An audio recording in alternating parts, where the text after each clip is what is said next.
Le but de la famille d'hypothèses des types de douleurs, c'est de déterminer une hypothèse du ou des types de douleurs du patient.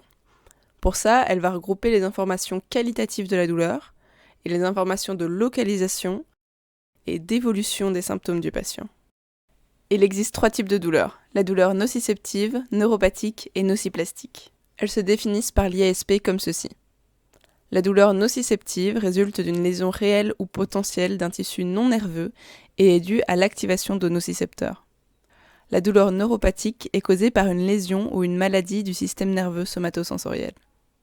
La douleur nociplastique, elle, résulte d'une altération de la nociception en l'absence de preuves évidentes d'une lésion tissulaire réelle ou potentielle entraînant l'activation de nocicepteurs périphériques ou de preuves d'une maladie ou de lésion du système somatosensoriel à l'origine de la douleur. Autrement dit, c'est une douleur due à l'altération de la nociception, mais qui ne peut pas être qualifiée de nociceptive ni de neuropathique. Il est aussi possible et même courant qu'un patient présente plusieurs types de douleurs différents. Il faut alors déterminer quel est le type de douleur principale.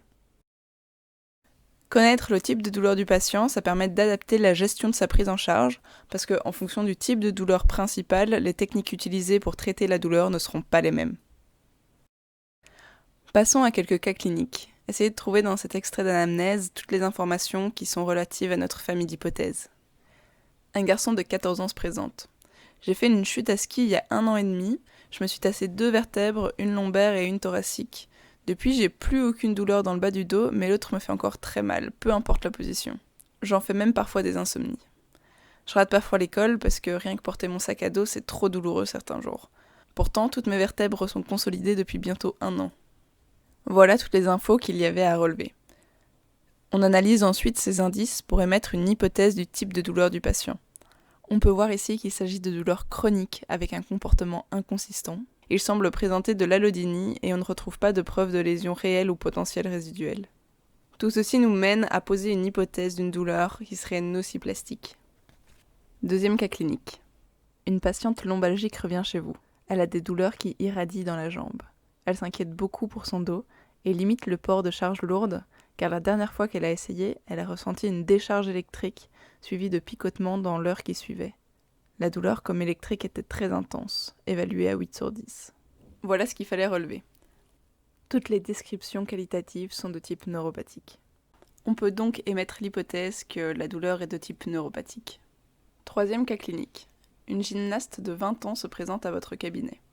J'ai des douleurs assez localisées dans le bas du dos d'un côté depuis quelques jours. Surtout la journée quand je suis debout, je n'ai pas de douleur la nuit. La douleur est toute la journée à 4/10 quand je ne bouge pas et augmente dès que je fais du sport. Prendre des antidouleurs de type paracétamol diminue encore bien ma douleur. Voilà tout ce qu'il fallait relever. On voit que la douleur a un rythme on-off typique des nocicepteurs mécaniques, que la douleur est aiguë et locale et qu'elle répond bien aux antidouleurs. Avec toutes ces infos, on peut émettre l'hypothèse que le type de douleur est nociceptif. Pour plus d'infos sur les types de douleurs, scannez les QR codes à l'écran.